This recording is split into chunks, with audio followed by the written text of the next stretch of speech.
Okay, now let's start. Can you see my screen? Yes, sir. Okay.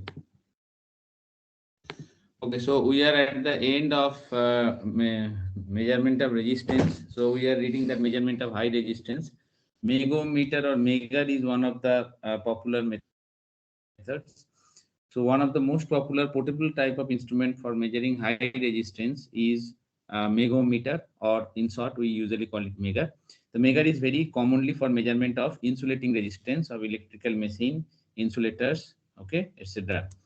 So if you see the construction of megar, you will see that there is the Rx on the left hand side, which you want to measure. And there is one side will be the line, and the side will be the earth. There will be the guard resistance. And there you will see that the megometer, which is kind of this one scale is there, pointer is there. There are two magnets, permanent magnets, okay, and there is a coil through which this CD, and there is another coil which is CC, and there is hand driven generator. Okay, so what you have to do initially, you have to rotate this hand driven generator by your hand. Then what will happen, this some EMF will be generated, and that will be passed through the resistance, and there will be leakage current. So surface leakage problem will be taken care by the guard arrangement. This guard resistance is required for the surface to take care of the surface leakage current, and the guard wires drivers the surface leakage current from reaching the main moving system and interfering the performance. So the surface leakage current cannot read here. And then here you will see that the some EMF will be generated. There is no battery, just some hand driven generator. You have to rotate it. So some EMF will be generated, and accordingly it will pass through Rx. There is guard resistance. I mentioned what to do with the guard resistance. And there are two types of resistance included, RC and RD. And if you see that this, there are two coils, CC and CD. So this will pass through the resistance, and it will go through the coil, you see, through the RD, and coming out to the grounded. And then one part of the ground again is connected to another coil, CC, and you see that another part is connected with the unknown resistance. Okay, and you see that one is the guard resistance and another is the earth. Okay, so this way, if you arrange it, and with the help of a megar, generally you see how the megar will look like. This is the commercial megar. It will look like, it's a very funny instrument. There is no battery, nothing. Instead of that, you will see there is one handle. So what you have to do, you have to connect here the unknown resistance. Okay, and then you have to rotate the handle, and there is two line connection. There is R, the guard resistance, and when you the the the resistance value over the scale, and you see the scale is uh, uh, uh, uh, okay, and if so, yeah, this is what it's doing. So you see that the scale is in megohm because it is designed for measurement of high resistance. And you see it is started with 0, 0.2, 0.5, 0.1. Okay, then it 0.02, 0.05, 0.1, 0.2, 0.5, 1. That means it will be the 1 megohm according to the scale, and then 2, 5, 10, 20, 50, 120, and then 200 or something. So if you see that there is this one, the range, okay. So when you give the voltage, line voltage, it could be you see that 125 volt to 250 volt, 200 mega ohm range. Here you see that the 2000 mega ohm range. Okay, so it is going to giga ohm. So very high resistance it can measure. This is a kind of commercial measure. So in lab it is there. You can come whenever you will be coming, you can see it. And this is the way you can measure the high resistance. So this is the very few things remaining. Quickly we'll move to our next topic, which is long pending, that is CRO, so cathode ray oscilloscope. Before that, we have already discussed the bridge circuit. So in this slide, bridge circuits are there. So we will not go with the bridge circuit because that is already discussed in very detail. All the bridge, Hayes bridge, Anderson bridge, okay, and Owen bridge, everything is discussed. This slide also I'll share it with you. So if anything you want, so capacitance, okay, then this tan angle, angle of dissipation, Q factor, okay, loss tangent, everything is discussed. And this D-Sati bridge is also discussed. So this was earlier slide, last year this I made. So this slide also I'll share with you, there is no problem, so that you can read all the bridges. Now today we'll come cathode ray oscilloscope, okay? Fine, let's concentrate on the cathode ray oscilloscope. So in cathode ray oscilloscope, I don't know whether you have seen or not. Earlier, the lab 101 was conducted with the cathode ray oscilloscope. Now that instrument is in the lab, it greatly replaced by the DSO, digital signal oscilloscope. And maybe you have seen in the lab CRO, or you may not seen the CRO in the lab because the CROs are greatly replaced by the DSO. But still there are CROs in our department, mostly that earlier CROs, which are kind of 10 years old, and that is all scrapped. The good thing of CRO is that it is a very ingenious instrument, and the cost is very, very less compared to our DSO. And work with sophisticated instrument, then your senses, I mean senses of measurement, how to take measurements, okay, that becomes very, very poor, because in DSO you very rarely realize that there are pointers, there are various knobs, and which knobs is used, what, so and why. All those things you don't take care, because DSO automatically kind of automatically focus the uh, rays, and then you can just take the reading without any cursor or anything. Just some reading will be on the screen, and you see the screen reading, and you note it on the notebook. So still I prefer CRO while you are doing the lab. But anyway, student prefer DSO because their job is less. In CRO, you have to focus manually, you have to trigger it, you have to rotate the scale so that the waveform comes properly. You have to rotate the cursor so that you can see the scale. From the scale, you can take the readings. You have to multiply with the multiplication factor. You have to multiply with the scale division. So many things are there. Okay. That's why it is little bit laborious to take the readings. So student does not prefer that. So for they used to prefer the DSO, and they used to give the feedback that CRO is not working. Okay, CRO should be replaced. CRO is backdated instrument. So many things they gave the feedback, and based on that feedback, we brought the DSO, which is pretty costly compared to CRO. Still, we equip that.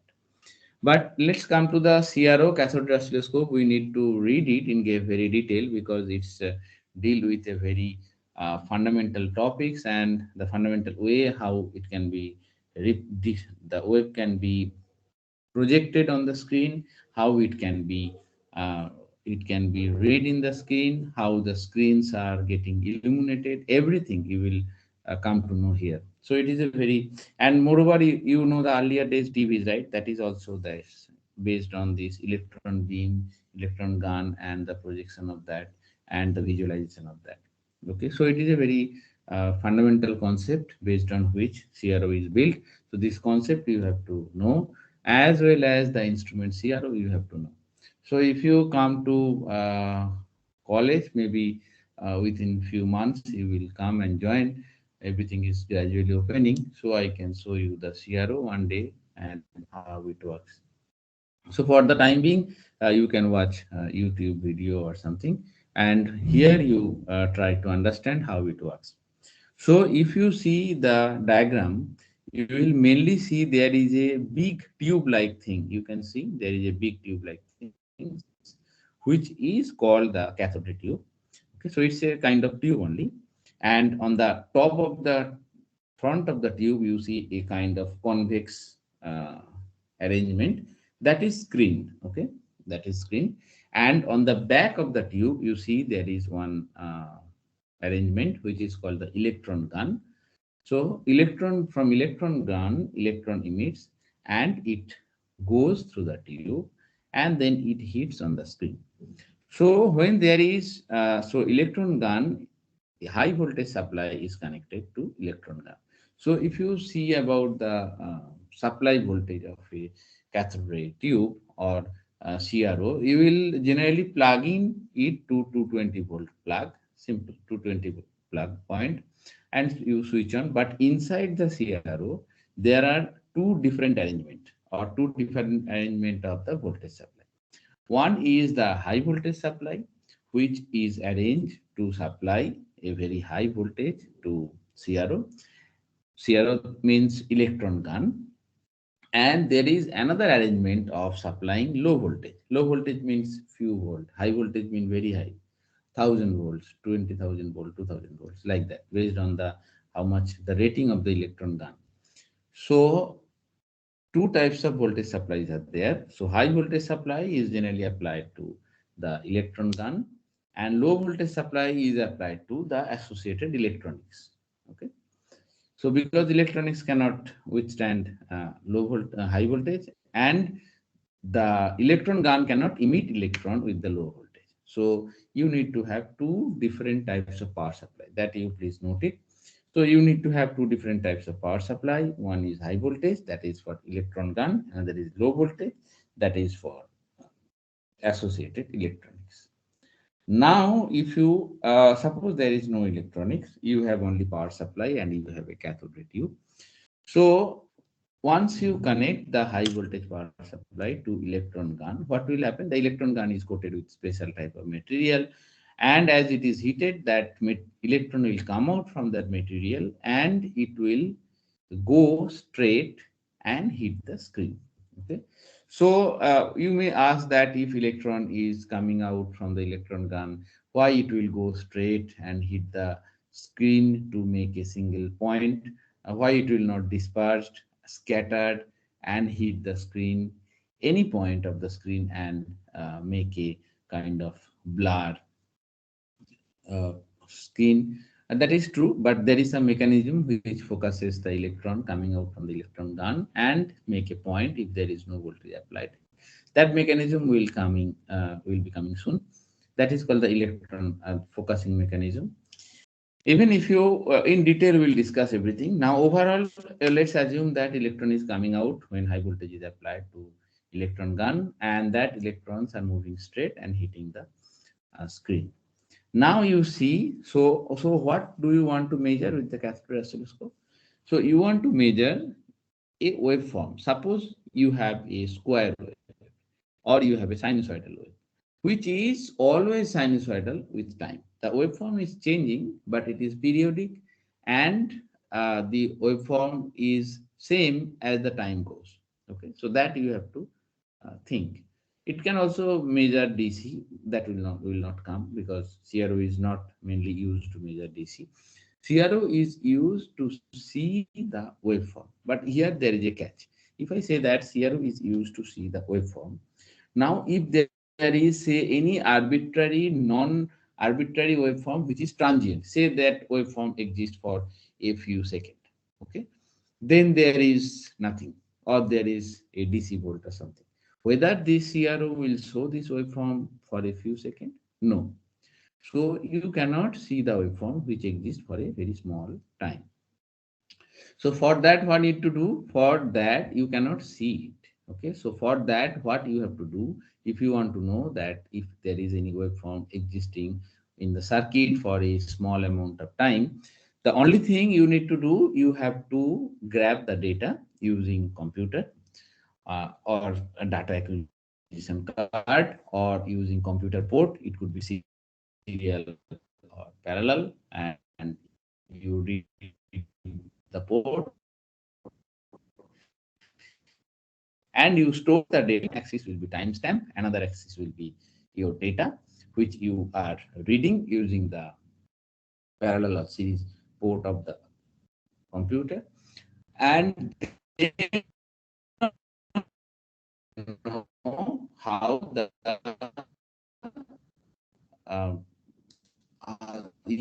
is there any transient wave passes or it. But can be measured, which is not which is transient. It is not, the transient waveform cannot be measured, or very small time of. So the waveform which you can measure is that a periodic waveform, and that waveform exists over long time. For example, a sinusoidal waveform, a sin omega t. As t from 0 to infinity, that waveform exists. That means it goes up and down, becomes a sine. That you can see and you can measure. You can measure time period, you can measure peak voltage, you can measure frequency, you can measure everything because you can observe it. Suppose you have a triangular wave, and which is triangular for time with same period for time t0 to infinity. That you can measure. Suppose you have a sawtooth wave, that you can measure. Suppose you have a square wave, that you can measure. And but you people don't know what is the duty cycle of a square wave. Most of the students, almost everybody except one student say.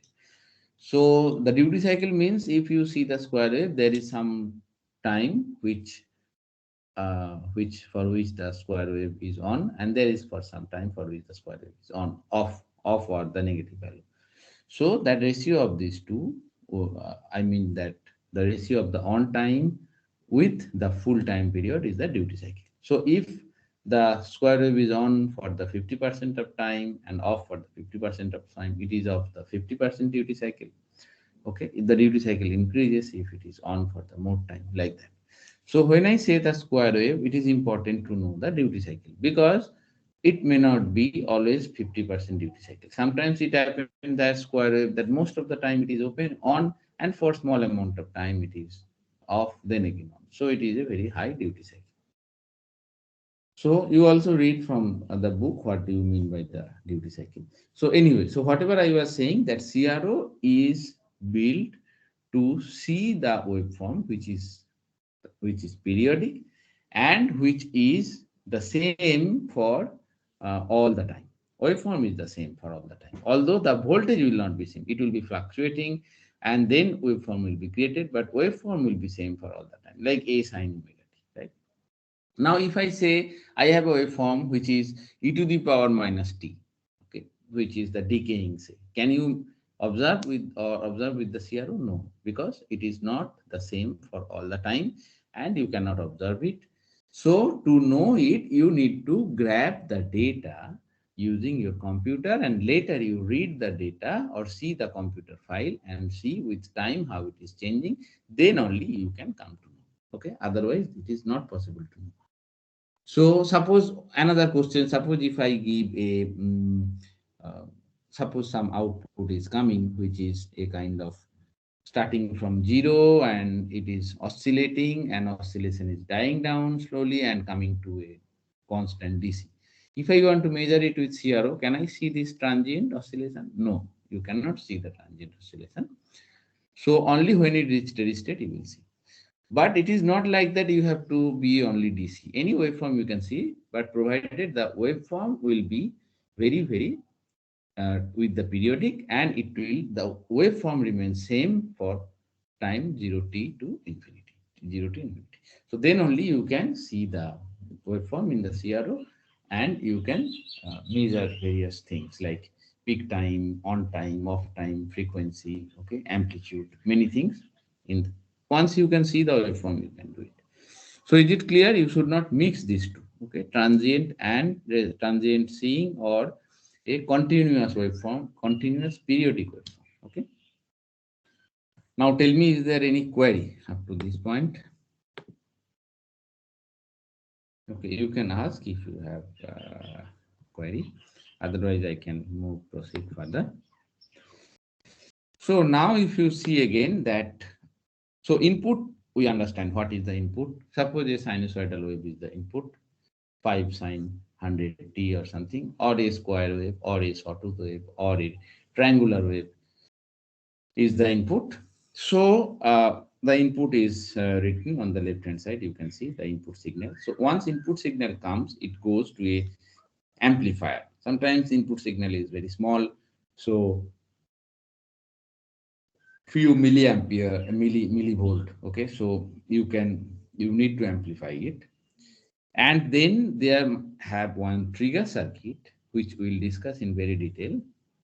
What is the trigger circuit?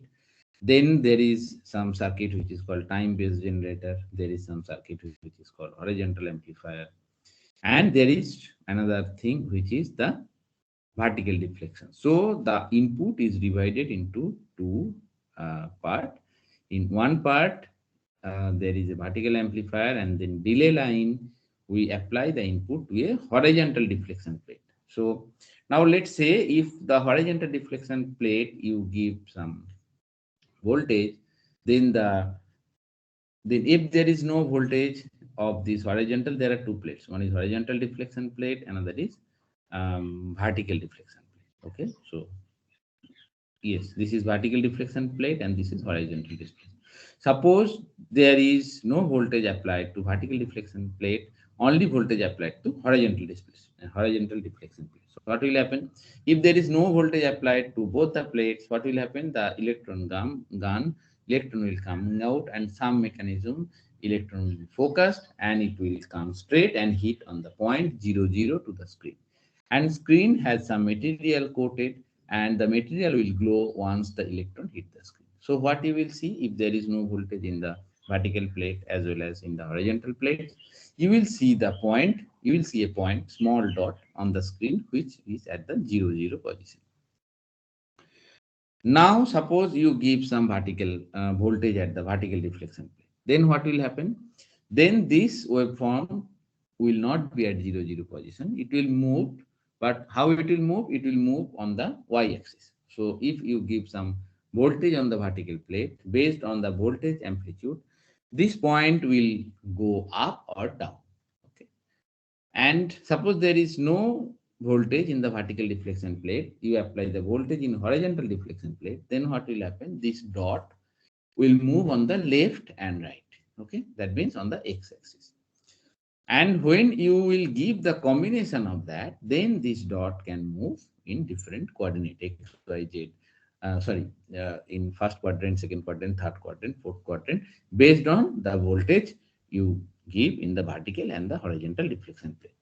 How the input is given to vertical plate as well as the horizontal plate, that we'll discuss in great detail. So this is a kind of overview without going to every detail of the small box element.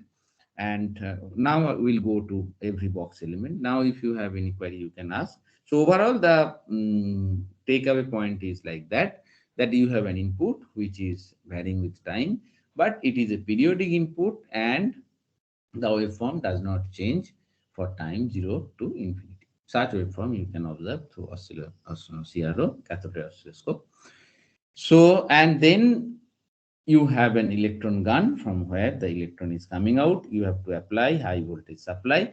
For that, this 220 or line voltage is taken, and it is a step up. The voltage is stepped up to 1,000 volts, few thousand volts, and that is applied to the electron gun. And there is a mechanism to focus the electron beam. So, in absence of any um, input, the electron beam will come and hit on the screen, and the screen has some material coated, and when it hits, it glows, and then the screen will, and it glows, and you will see that the point on the dot on the screen. Now you see, suppose you have some input, and that input is divided into two parts, and that is given to vertical deflection plate and horizontal deflection plate after processing the input. And as the input vary, you the beam which is hitting on the screen will vary, and as a result you will see the waveform on the screen, and which can be calibrated. So by seeing the waveform, you have a cursor. Through the cursor you can measure the peak voltage Vmax, you can measure the Vmin, you can measure the time period, what time it is on off, you can measure the off time, on time, you can measure the frequency, you can measure those things. Okay, voltage mainly, voltage of the waveform. Now tell me till this point if you have any query.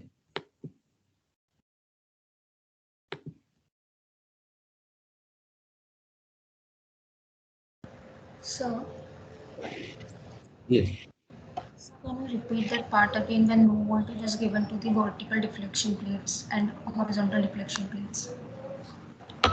please come again. Sorry, sir. Please tell me again because So that yes. Hmm.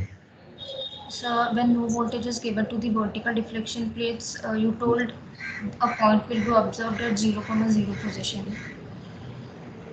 Point is observed on the y-axis. When no voltage at the vertical plate. Yes. Okay, sir. Okay. Thank you, sir. Hmm.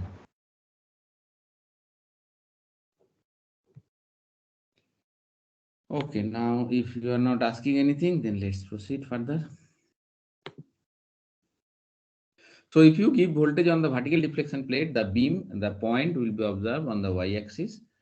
Okay, and if you give only the horizontal deflection voltage, the beam will be observed on the x-axis. Okay, horizontal axis. It will be displaced like that. So now let's come to this cathode ray tube. So I said that every part of the instrument will read in great detail.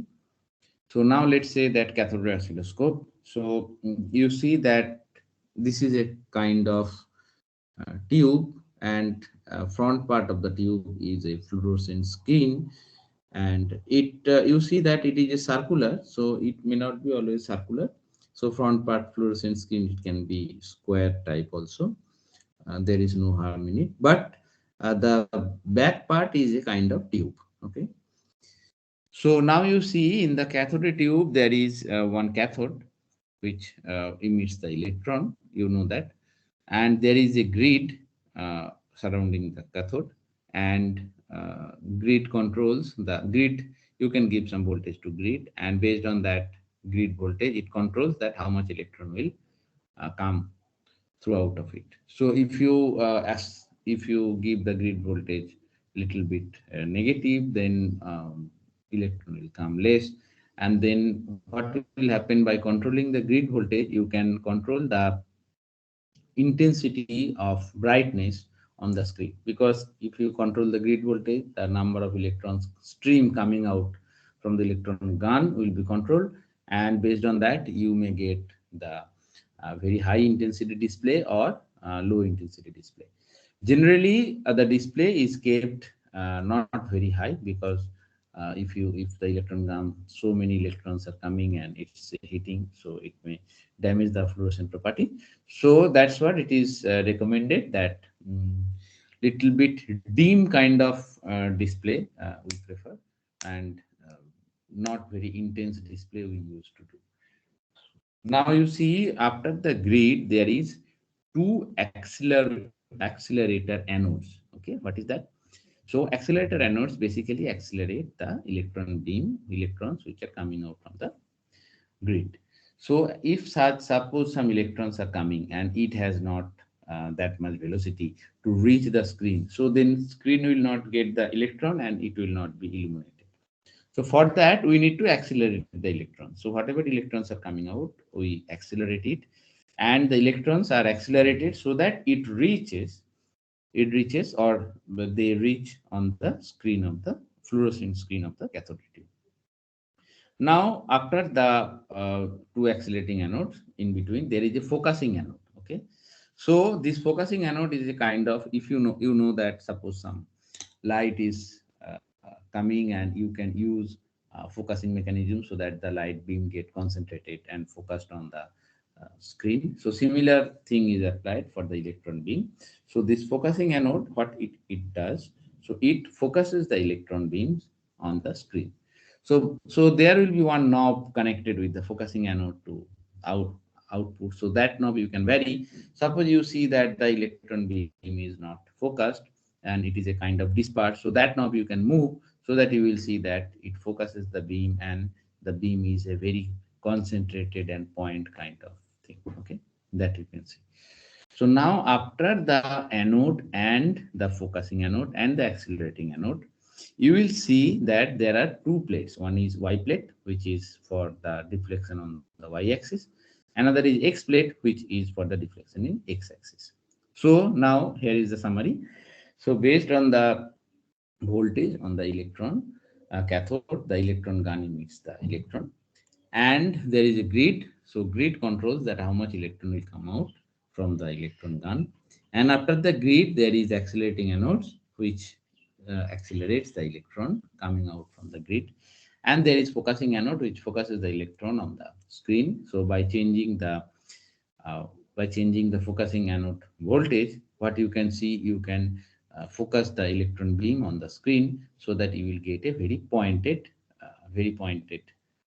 dot on the screen or pointed display. So why it is required? If it is not focused, you will get some blurred display, and you have a scale on the screen. So on the scale you have to measure. Na? So if it is a blurred, that means there is a thickness of that display, and then where you will put the cursor. Okay, so your measurement will not be accurate.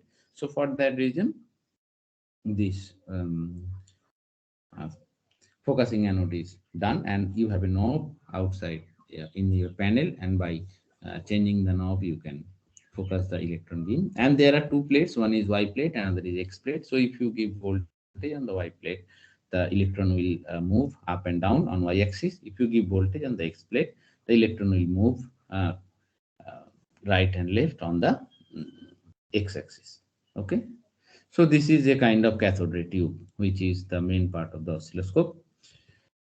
Any query about cathode tube? Okay, no query. Let's move further. So now after the cathode tube, you have, so this is very important.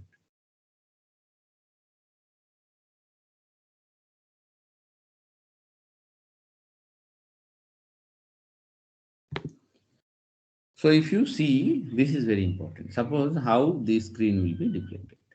Electron beam will be deflected. Suppose electron is coming, and if there is no deflect volts in deflecting plates, what will happen? It will come straight and hit at the point uh, in the middle. Now suppose you apply, so there is you apply some voltage on the deflecting plates. Let it be plus ED. Okay, here it is plus ED. And after the voltage, this plate is say of length LD, and the plate is situated, let's say, at a distance of capital L from the screen. And so what will happen when the electron enters into the deflecting plates and it has electric field ED? What happens? The electric field, say it is a plus ED, so it will attract the electron. So electron will try to move near the plates. Okay, near the plates it will try, and then once it is coming out of the plate, there is no electron beam, and then tangentially it will move straight. So there are two portions. So from 0 to LD, the electron will move in a parabolic path. Okay. So, and for that, the electron will get the deflection of small y. And after the parabolic path, after this plate ends, the parabolic path ends, then what happens? This goes tangential to the parabolic path because there is no force. So whatever curve it gets, it will go tangential of that. So it will go tangential and then straight line, tangential straight line. That's what it is written in straight portion, and hit the screen. So if you see that, if you join it with the O, there might be this angle theta, and this D, capital D, will be the displacement uh, from the 0 to the y-axis or x-axis. So this is all about the deflecting plate. So if it is deflecting plates is on the vertically placed, then it will deflect vertically on the y-axis. If it is placed horizontally, it is deflect on the x-axis. Okay. So this is all about. So when it enters, it is, if it is a positive, and now if it is minus d, what will happen? it will go and deflect on the below of the screen, below of the y-axis, negative of the negative y-axis. And now if you increase the voltage ED or the electric field ED on the plate, what will happen? The deflection will be more. And if you decrease it, the deflection will be less. So suppose you have unknown voltage which you apply on the plate. Based on the deflection, you can calibrate or you can know how much voltage you are applying. Okay. Now let's do some homework. So there are very well established equation which is proved.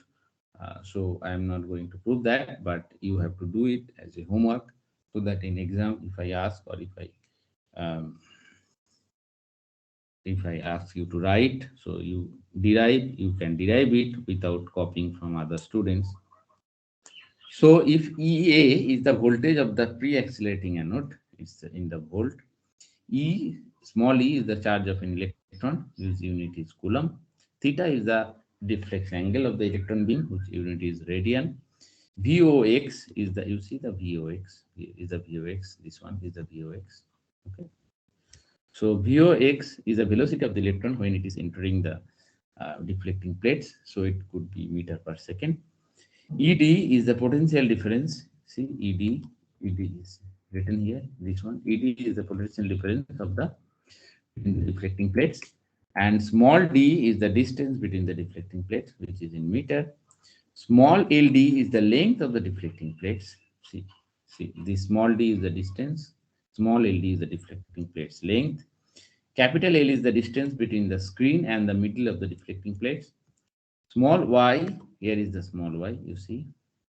This y, small y is the deflection when it leaves the plate, and capital D is the deflection when it reaches the screen. Okay, all are in meter, means SI unit. Now your homework is to prove that capital D, which is the deflection at the screen, will be equals to L, capital L, which is the length from the plate to screen, ED, which is the applied voltage, LD, small ld, which is the length of the plate, by 2, small d, which is the, this one you see, small d is the distance between two plates, EA. Okay. So EA is the given accelerating voltage, EA. Okay. So EA is the voltage of accelerating anode. What is that? It is not drawn here, because after the voltage of the accelerating anode, it is coming to the deflecting plate. So that is the voltage of the accelerating anode. You see that this accelerating anode, after the accelerating anode, it's coming to the deflecting plate. So this is the voltage of the accelerating anode. EA is the voltage of the accelerating anode. So the displacement will be this. Now, if you see that if EA is constant, L is constant, we know small ld is constant, small d is constant. So deflection is proportional to ED. So for a given accelerating voltage, so this expression you have to prove. You take any book, so it is well proved. Okay. So you have to prove it. So this is your homework. That's what the reason I said it is the homework. So I'm not going to prove it. It's a one-page proof. You have to do it. So for a given accelerating voltage EA, if a accelerating voltage EA, and for a particular dimension of CRT, that means for a particular small l and small d, capital L, all those things, this is the dimension of CRT. The deflection of the electron beam, capital D, is directly proportional to the deflecting voltage. So this means that the cathode ray tube may be used as a linear indicating device. Okay, this is a very important relationship. So you please derive it. This is a homework. So now then, what will be the sensitivity if cathode ray tube is now used for, suppose we are using it to measure the voltage, and voltage comes from the deflection on the screen. So what will happen? Then the deflection sensitivity will be the deflection D divided by the voltage we want to measure, ED. So that will be L, capital L, small ld by 2D EA, that is meter per volt. Okay. Then what is the deflecting factor? Deflecting factor is the 1 by sensitivity, that is 2 small d EA by capital L small d voltage per meter. Very simple. Now tell me if you have any query. Let's see.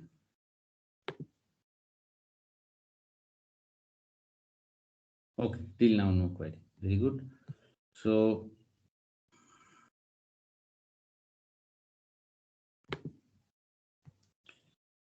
this is all about.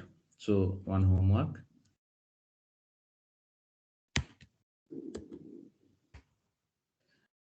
So you please do this homework. Okay. Then we'll go for CRO different blocks. So just I want to take 5 minutes break, and after 5 minutes I can start again. So another class, because today we have up to 11 o'clock, right? So let's take 5 minutes break.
Okay, let's start again.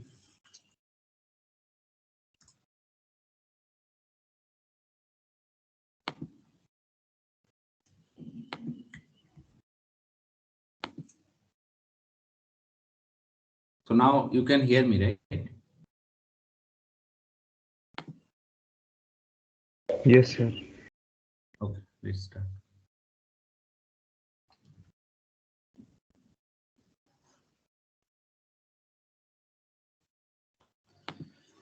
Okay, so we've seen that deflection is proportional to the applied voltage in the plate. So by displacement d, which is the length of the displacement. So by measuring the displacement, we can calibrate the displacement or length of the scale, which will be proportional to the applied voltage. Okay, so it can act as a simple voltmeter. But that is not the point. We have many more in this. Let's move further. So now different block of CRO we will discuss one by one. So if you see that what are the different blocks? One is cathode tube, next is power supply, and then triggering circuit and sweep generator. These are the three main blocks. So if you see the cathode tube, I have copied from a book in the earlier slides. This one, this slide, the similar slide. I scan my notebook and paste here. You can see this is the same. So these 2 points, kind of plug points, we applied the high voltage, and you see there is a heater and there is a cathode. So heater heats up with the voltage, and then cathode is coated with special material from which electron come out, and there is a grid. Based on the grid voltage, the number of electron coming out is the control, and there is a pre-accelerating anode which accelerates the electrons. Then there is a focusing anode which focuses the electron. Then again there is accelerating anode, and then there are 2 reflecting plates. One is vertical and another is horizontal, and the electron hits the screen. So this is the full thing. Now each and everything we'll discuss next. Now, if I do it in great detail, the same thing which I took from a book, it is my hand drawing. So you can see the heater, more elaborated way, heater filament, and the cathode. So electron is coming out. Now you observe the electron beam. Okay. So as you see that the electron is coming out, and it will not be a very narrow beam, because once the electron will come out, it will disperse like a light source. If you switch on a torch and there is no focusing mechanism, what will happen? The light start getting dispersed. So it will disperse means that the breath, or it will start diverging. So that you can see that in the control grid, it is going to be diverged and keep on diverging. In accelerating anode, it passes, it accelerated, but it is still keep on diverging. Then it comes the focusing anode, where the electron start converging. Okay, and it is converges such that the point where it converges is on the electron on the CRO tube, CRO screen. So that you see that the point, small point, it is converged here due to this focusing anode. Okay, so it is a kind of light ray. So it is coming and diverging. Here we do focusing anode. I will come in detail how what the focusing anode is, and then it focuses the electron on the screen. So electron beam you see here. So how it get diverged, then with the focusing anode it gets again focused on the screen. Now you see there are the 2 plates, same 2 plates. What I was discussing, one is horizontal deflection plate and there is vertical deflection plate. So this is all about the cathode tube. Now I come one by one. So I said that cathode tube consists of electron gun. So what are the electron guns? Electron guns is the cathode ray. It consists of the, so full together. So this heater, this cathode, this control grid, this accelerating anode and focusing anode. Everything together, we call it as a electron gun. Many books it calls such, that electron gun. In some books you will see that only that filament is called the electron gun. Okay, So there is no harm if we call everything together as electron gun, because gun means electron is coming out with the focused electron is coming out. Now, if you see what are the electron gun consist of, it consists of cathode ray filament, it consists of control grid, it consists of accelerating anode, it consists of focusing anode. Okay.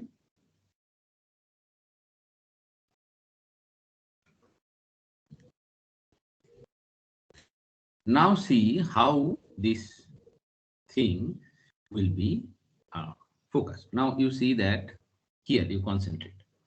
So let's have the low positive potential, and right hand side we have the positive potential.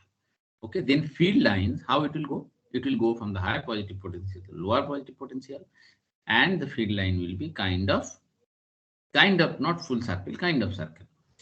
And there, if you see that it will create an equipotential surface if this type of arrangement is made. Now, this equipotential surface, this is the kind of equipotential surface. And then when the incident beam comes with some angle theta I, and it has some velocity in the two direction, due to the potential difference over the equipotential surface, what will happen? This electron beam will refract it, okay, similar to light. This is the equipotential surface, it is created like this. So once the electron beams comes and hit the equipotential surface, what will happen? It will refract it. So based on if it is minus v and plus v, if theta I and theta r, then we, similar to Snell's law, we'll get v1 sine theta I equals to v2 sine, v1 is the velocity, not voltage or something. So v1 sine theta I, okay, will be equals to v2 sine theta r. So if we do calculate, so you will see sine theta I by sine theta r will be equals to v2 by v1. So this is the way, so that you see that electrons are going to some direction and the direction is changed. So by this way, the focusing thing happens. So now you see this. So we have a grid, we have a cathode. Now we have a pre-accelerating anode. We have a, so pre-accelerating anode is like this. We have a focusing anode. So focusing anode is made such a way this equipotential surface is created, both the cases. And we have again accelerating anode. So this equipotential surface is created. Okay. So here is the high voltage power supply, and here is the slider, which for the focusing thing. So if you see that both the, here the voltage can be controlled. So based on the voltage can be controlled, this equipotential surface set will change, and you see that the electron beams is coming out and it's going diverging, and then this equipotential surface come into play. It acts like a lens of the electrons. So and it started, it oppose the divergence, because you see that if electron beam is coming in that direction, due to Snell's law, we see that it will not, the angle will not be so high, it will bend. Then again there is another set of equipotential surface where it will bend more, and then it will hit on the surface of the screen in a point. Okay, so this is all about it. So we have pre-accelerating anode, from there electrons is divergence electrons are coming, and we have focusing anode, which creates a two kind of lens, and this lens is when applied to electron beam is focused on the screen. Now we have some knob which is here, this point, and if you vary the knob, this voltage in the focusing anode will be varied, so that the focus point will change. So if you see that the it is blurred on the screen, that means this focusing point is coming before the screen, and after focus again it is going to diverge. So then you have to change that knob, which is called the focusing knob. I will come when I show the panel of CRO. So you have to change the focusing knob so that this electron beam focused on the screen. So this is all about the focus. Now tell me if then next slide will be very interesting. So let me see. If you have any query, you can ask. There is no issue.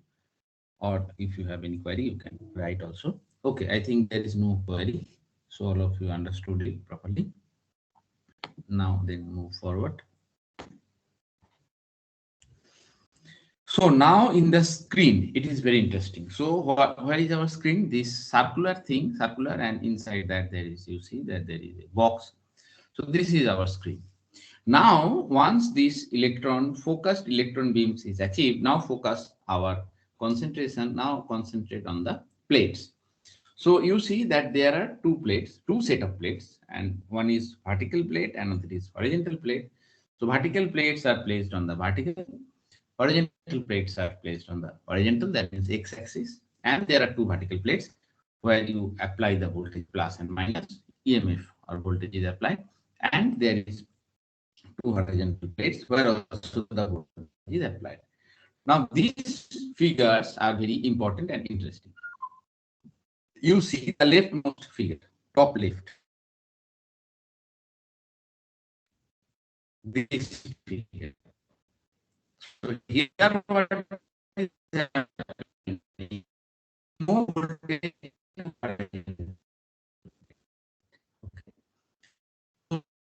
But there is a voltage plus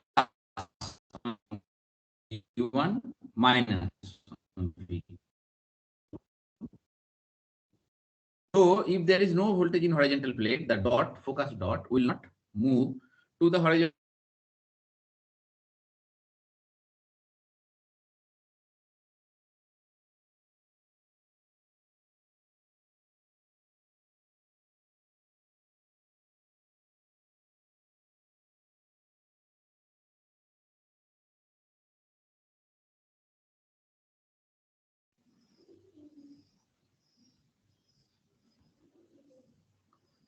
Okay, I was disconnected. Now can you hear me?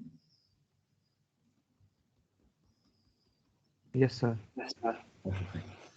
So I'm trying to explain from the beginning. Okay. So if V1 is plus, then what will happen? That dot will move positive to the y-axis. Now if V1 is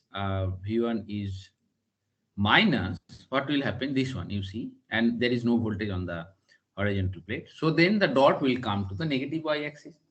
Now suppose there is no voltage to V1, V2, but there is a voltage H1 plus and there is a voltage H2 minus. Then what will happen? This dot will move to x-axis left because the positive is on H1. Similarly, if we have the H1 negative voltage and H2 is a positive, this dot will move on the x-axis on the right hand side.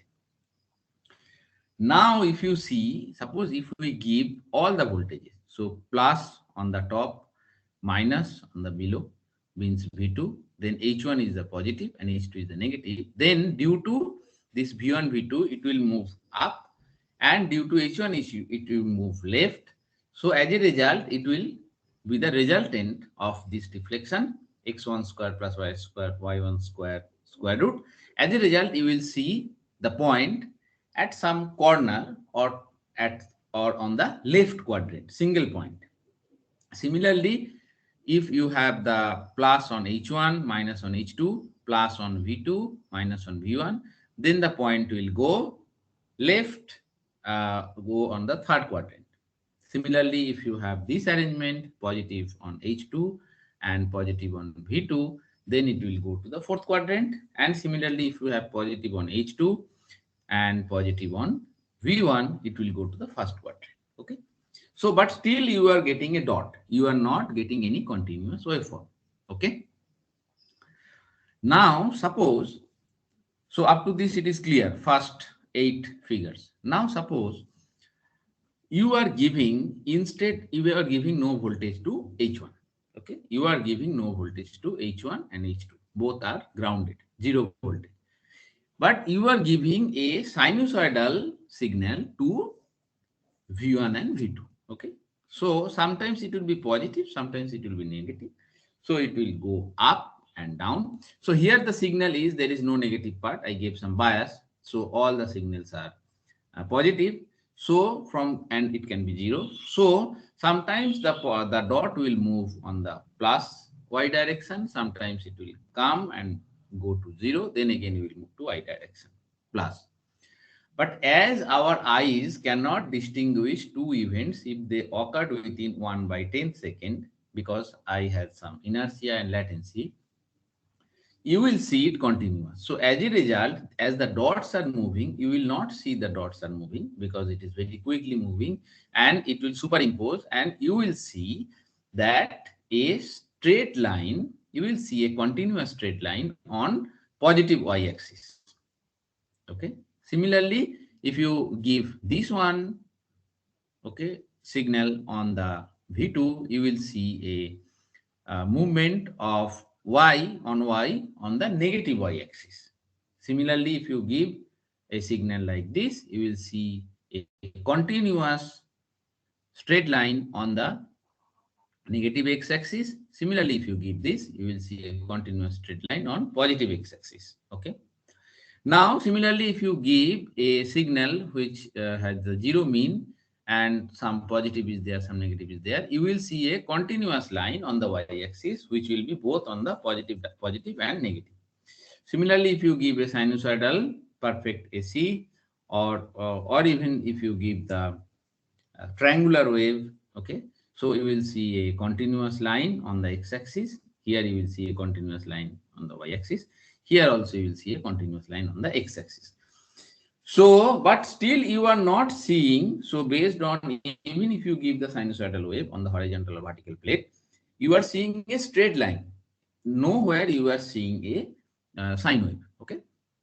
So this is very important. So do you understand this? These 16 figures, 4, 4, 8, 8, 16 are very important. So tell me if you understand it. Okay, very good. So, okay, nobody is saying anything. Okay, fine, thank you. So then let's move. Now the question is how you can see the waveform. So even if you give some sinusoidal signal either in V1 or in H1, you will not see the sinusoidal wave on the screen. Rather, you will see a continuous straight line. Now, to see the sinusoidal wave, you need to think differently. So, some common sense. Now, you consider this part. Okay, this part. Okay. So, what you are doing here? So, in horizontal, you are giving a sweep. Okay, which I was calling it sawtooth wave. So let's say you are giving a sweep. So from 0 to T4, it's starting from minus E2 and going to plus E2 and passing through 0 for the time period of T0 to T4. So suppose you want to measure, you want to see a sinusoidal wave, which is drawn here and which is given to the vertical plate. So vertical plate, I gave a sinusoidal wave. And then in horizontal plate, I gave a sweep. Sweep means just a ramp signal, but you have to note it that 0 should match with the 0 of this waveform, and it should go and it should increase from negative to positive up to the time period. Okay. So this is called the sweep. So now sweep generator circuit will be coming. So suppose some circuit we create and we generate a sweep signal, which is minus 2 to plus, minus E2 plus E2, and this time period, this period of this is same as the time period of the sinusoidal. Then what is going to happen? You see, at the point of T0, when the horizontal voltage is minus and the vertical voltage is 0, then where it will go? It will be at the leftmost position. Okay, then at some point of time, say T1, the horizontal sweep, there is some negative voltage. Okay, so still it will keep on coming on the negative x-axis, and but in vertical there is some positive voltage, so it will be some point here. Okay, then again both are 0, then it will come at perfectly 0 position. Then again horizontal sweep will be plus E1 and vertical will be minus. Then it will go down and the positive x-axis. Then again both will become plus E2 and it will become 0. So what will happen? Your vertical plate is 0, so no y-axis direction. It will deflect, only it will deflect at some x-axis. So you will reach at the 0 point at the some x and y will be 0. So as a result, you see, ultimately you can see the sinusoidal wave on the screen if you give the waveform on the sinusoidal wave on the vertical axis and if you give a sweep signal on the horizontal axis. Now tell me if you understand this. So this is the main principle why you can see it on the screen. Or if you need me to explain again, I can do it. There is no issue. If you need, uh, or if you have any specific query, you can also ask whatever. So if anybody wants me to explain it again, I can do it. Or if you have any query. Okay, fine. So let's try to concentrate again on the slide. Let's say we are at the point T0. So at the point T0, what is the horizontal signal? It is minus E2. You see this figure below, right hand side, top figure. So it is minus E2. And your vertical case, it is 0. This signal is 0. So as a result, where you will get the point, you will get the, as this is 0 vertical, there is no y-axis deflection. And you will see the only the x-axis deflection as the horizontal sweep is minus E2. So you will see a point farthest to the left hand side of the x-axis. Is that clear?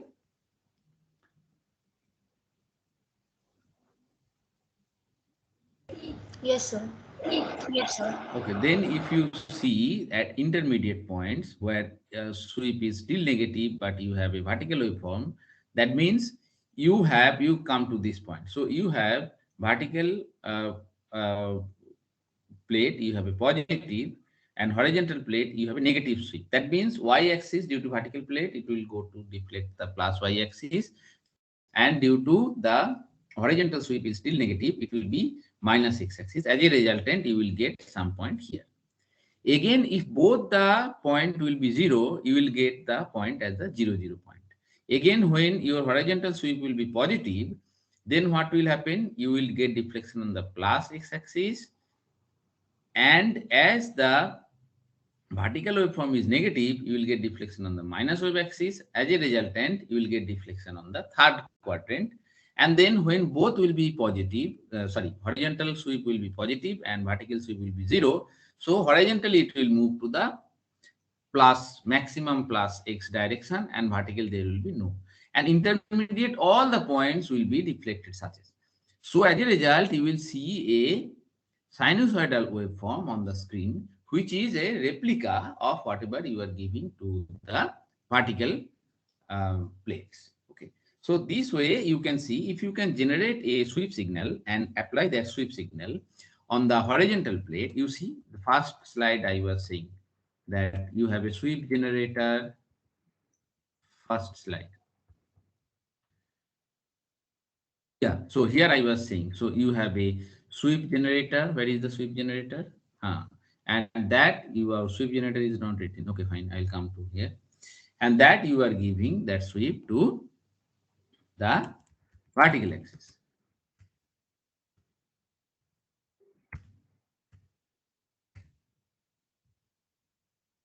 So you are giving the sweep to horizontal axis. Sorry. And as a result, you will see the waveform on the screen. So because your eyes cannot, so as the dots are moving, so first the dot is here, next the dot is here, next the dot is here, next the dot is here, next the dot is here, next the dot is here. As the dots are moving, and if your eyes cannot distinguish between the dots, and then eyes will see a continuous waveform. So as a result, you will see a continuous waveform, although it's a dot and dots are moving rapidly over the screen. The two things you have to keep in mind, that horizontal plate you have to give a sweep generator or sweep signal, and the signal you want to see display that you have to give on the vertical plate, and then only you can see. And another important thing, that the sweep generator time period should match with the vertical case. Okay, so there will be a knob with which you can change the time period of the sweep generator, that usually called the triggering circuit or something.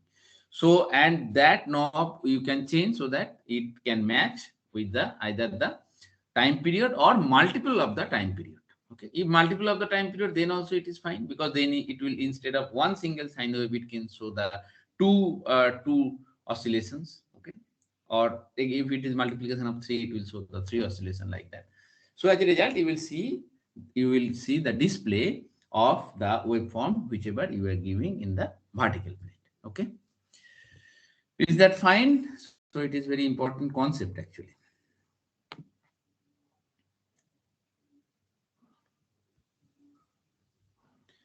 Okay, maybe it is fine. So next, let's move forward.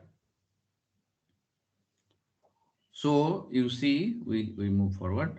So here you see that the sweep is explained more. Suppose what I was saying, that it is sweep generator. So it is a sawtooth wave. Many people I ask what is sawtooth wave. You don't know. This is kind of sawtooth wave.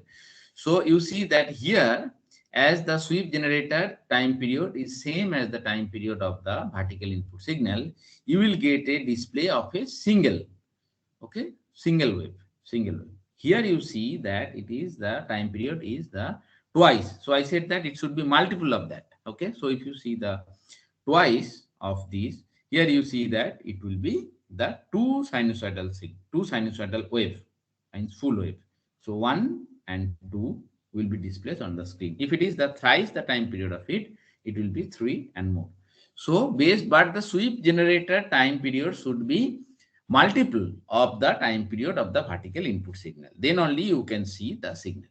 So as a result, you will see that a continuous signal and you can see the waveform of it. Okay. This is about the sweep. We will proceed further.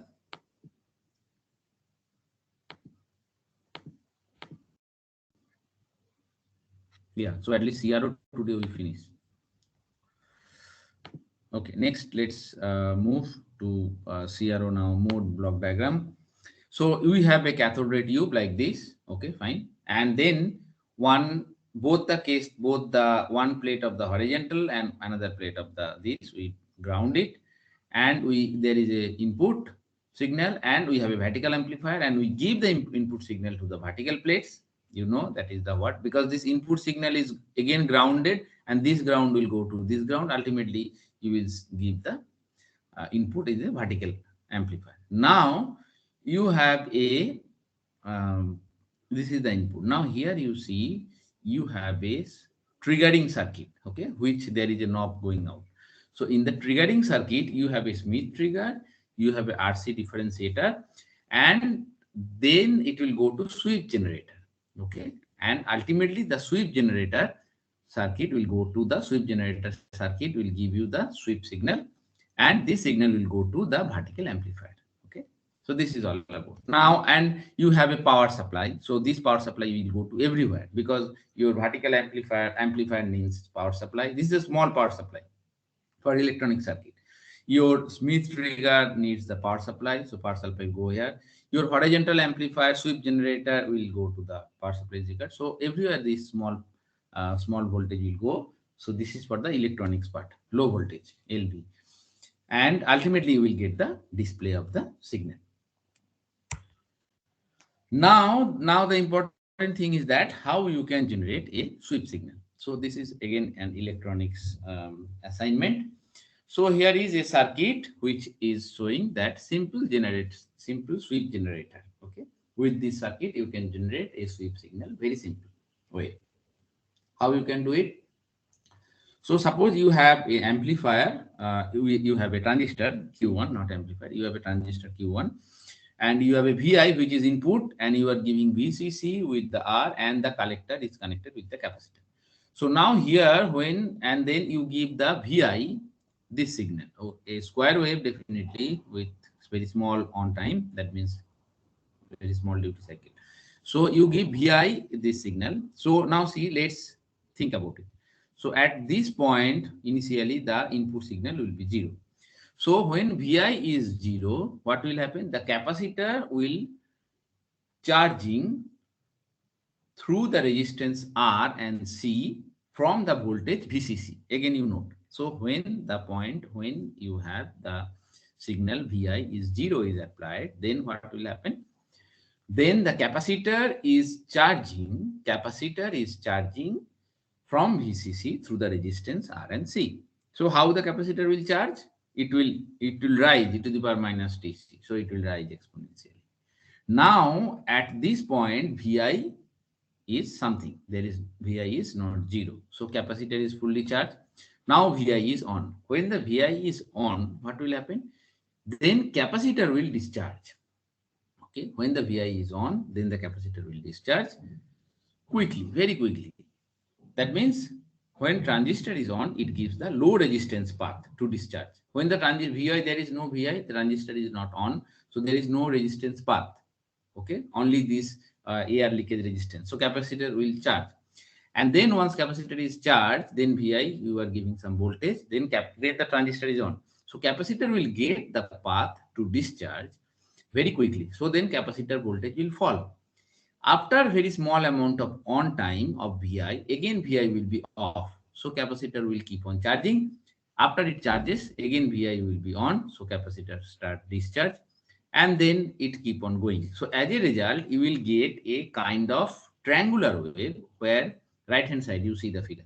You get a triangular wave where Ts is the sweep time and Tr is the this fall time, okay, or the retrace time, or the flyback time. Now, with the help of the changing the duty cycle of the square wave or the width of the spike on and off time, you can control the Ts sweep time and you can control the Tr. So you have to make Tr very small, but Ts should be large. So now by controlling the off time of Vi or the triggering time, so after off time it is getting triggered. So that is called, it is a trigger circuit. So once this triggering time you can control, this time period or sweep time can be controlled. So in the output panel of the cathode ray oscilloscope CRO, you will see a knob which is called the triggering knob. So that triggering knob you have to move little bit so that this time period of sweep time is changed and it matches multiple uh, of the signal applied, and you see the um, waveform on the screen. So this knob you have to move little bit so that the waveform is seen. So this is all about the sweep circuit, very simple sweep circuit I say. Now tell me if you have any query on the sweep circuit.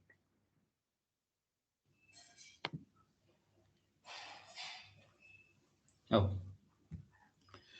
So, or if you understood the sweep circuit properly.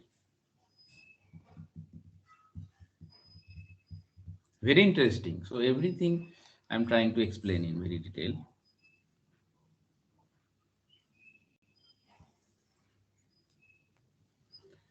Okay, as you are not asking anything, so I think I don't need to repeat it, the sweep circuit, operation of the sweep circuit.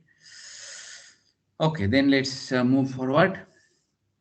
So once the sweep circuit is done, then it is very easy. So what you do, so to manufacture the CRO, you have to manufacture the cathode ray tube, you have to manufacture the electron gun, which consists of the electron emitter, then cathode, then anode, accelerating anode, then focusing anode, and then vertical and horizontal.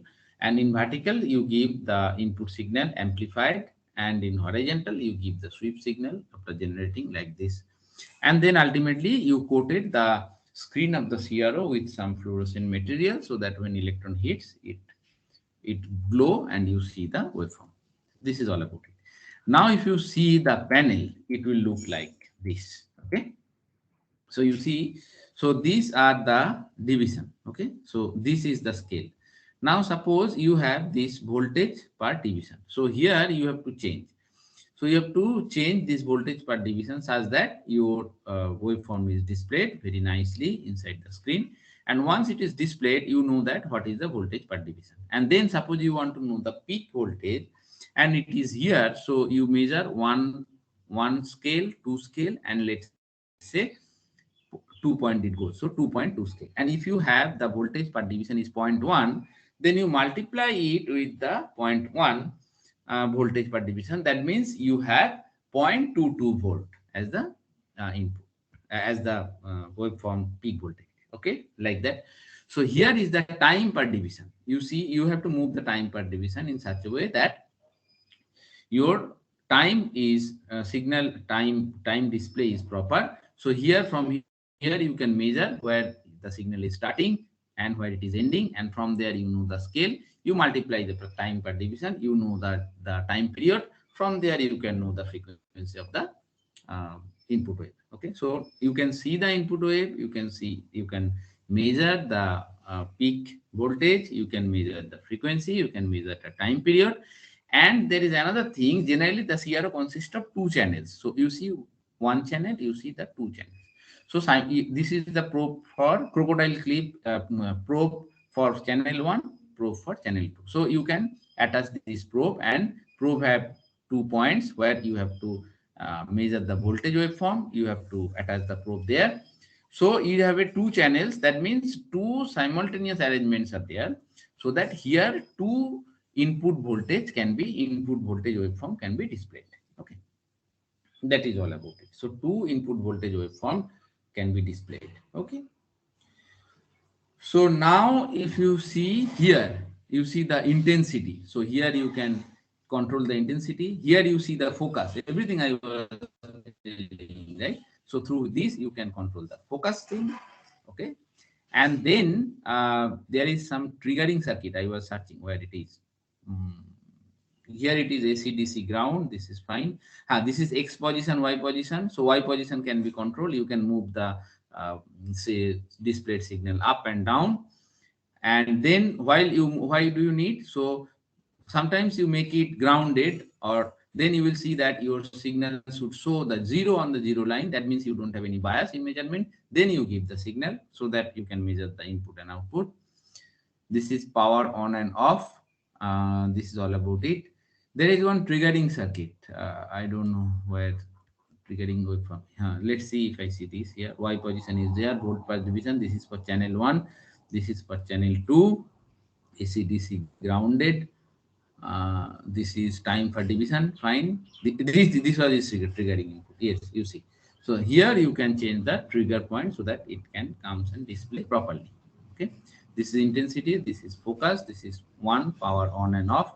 This is time division. This is the voltage per division, and this is for channel 1. Y position you can move and up and down. This is for channel 2. Y position you can move up and down. This is for channel 2. This is for channel 1. Two probes you can give. And then this is all about it. So if the top of it, the front panel of it, it looks like this. Okay. Okay. Now there is another very good measurement we can do with the oscilloscope. I am coming to that. But you tell me that at least you understand till this point. Okay.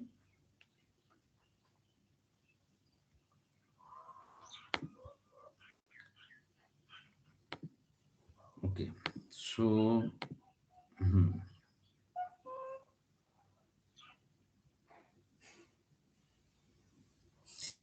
Yes, so you are saying that limitation of the scope is you cannot show the transient characteristics due to VI sweep circuit as transient occurs for very small time.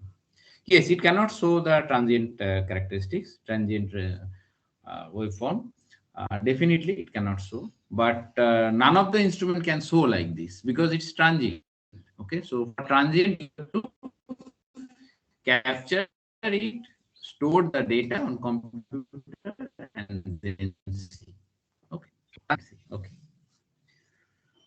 Thank you. It is good that you understood. Yes, you can see. You can tell that. Okay. Now I am going to next slide. Before that, one thing. Tomorrow we have two classes, 9 to 11 again. Okay. So is that fine?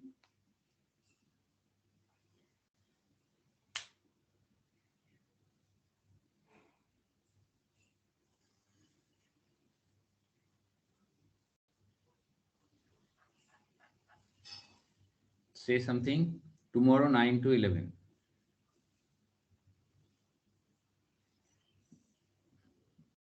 Okay. Thank you. Okay.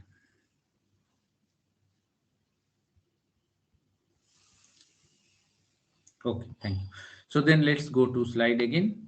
So what till now, what we said that in CRO, we can display the waveform, single waveform, two waveform, in fact, because it has two channels. And we can display we can, from the display, we can measure the frequency, we can measure the time period, we can measure the peak voltage, we can measure so many things. Now, as it has two channels, one more thing we could measure, which is also very important. We can measure the phase difference between two signals which you apply in the two channels. Okay. So how? So in the CRO panel, there is one probe, one knob or one rotational knob that is written XY. Let's see if this CRO has XY or not. Yes, this one, this XY. Okay, it is written XY. When this is written, when okay,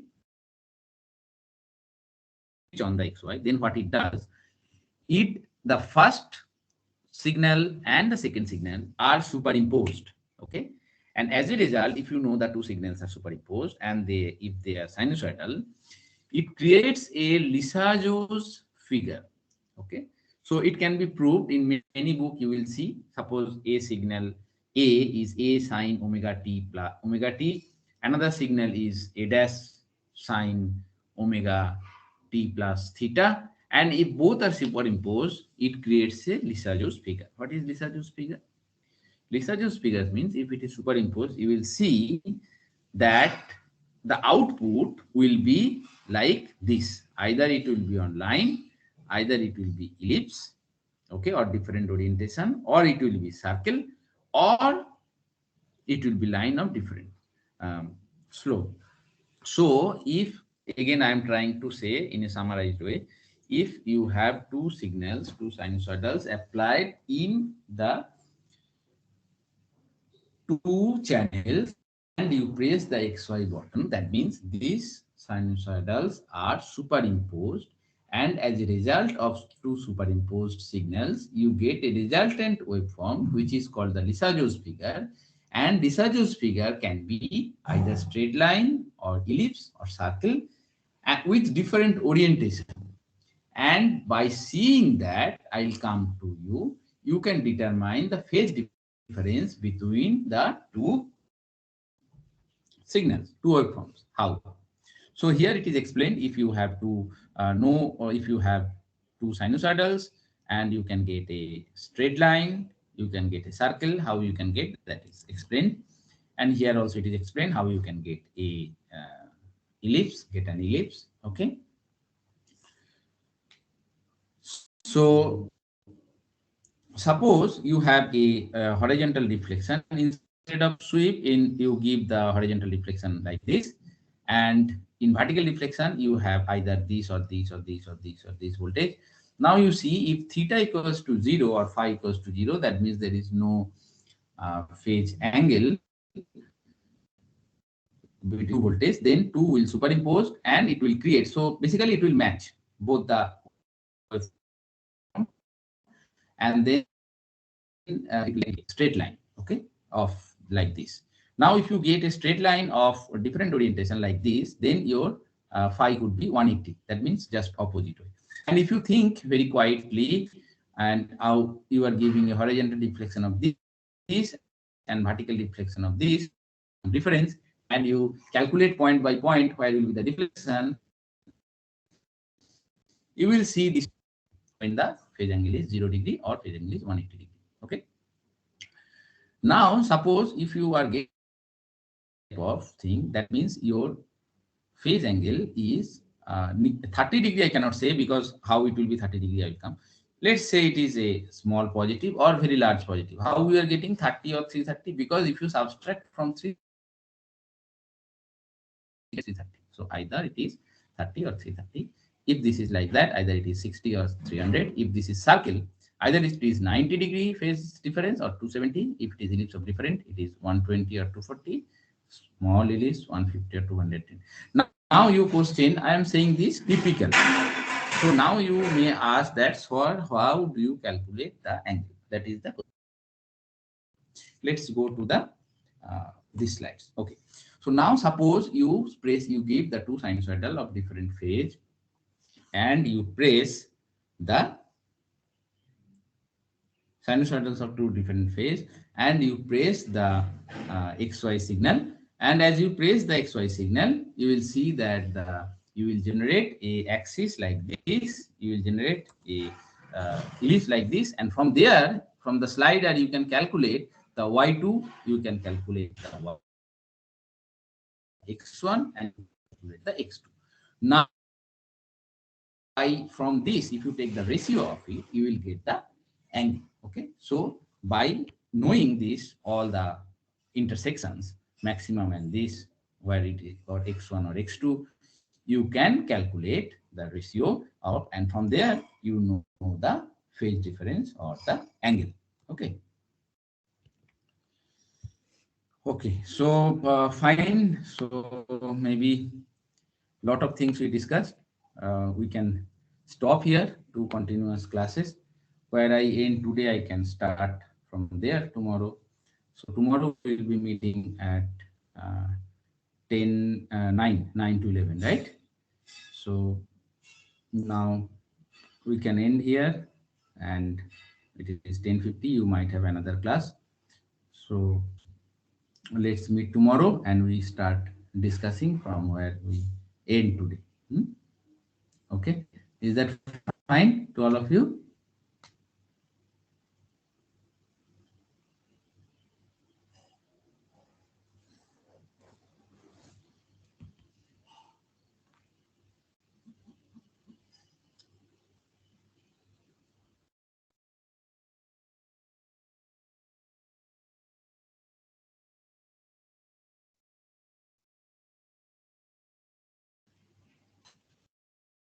Let's end here.